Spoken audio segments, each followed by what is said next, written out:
గరుడ పురాణం ప్రకారం ఉదయం నిద్రలేచిన తర్వాత ఈ 3 తప్పులు అస్సలు చేయకండి, దరిద్రం వస్తుంది.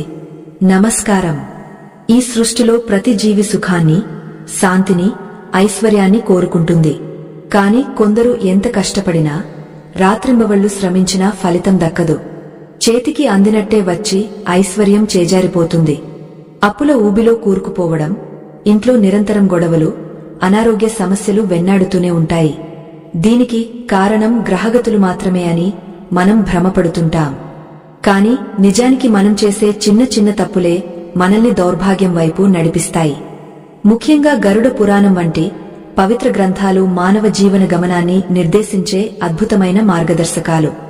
మనం ఉదయం నిద్రలేచిన సమయం నుండి చేసే పనులే ఆ రోజంతా మన మానసిక స్థితిని, మన చుట్టూ ఉండే శక్తిని నిర్ణయిస్తాయి.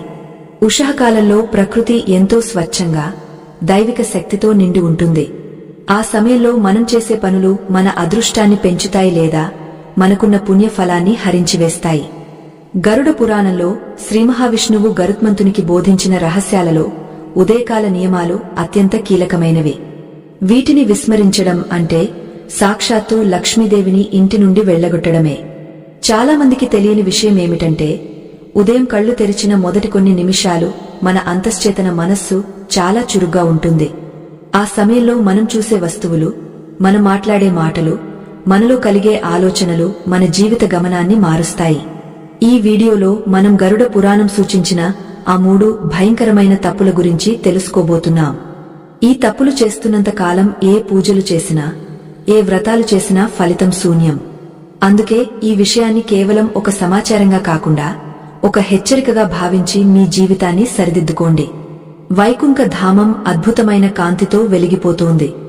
అనంతమైన పాలసముద్రం మధ్యలో ఆదిశేషునిపై శయనించి ఉన్న జగన్నాథుడైన శ్రీమహావిష్ణువు ముఖంపై మందహాసం మెరుస్తోంది.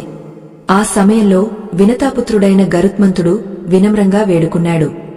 దేవా, ఈ కలియుగంలో మానవులు అజ్ఞానంతో నిండిపోయి అశాంతితో రగిలిపోతున్నారు.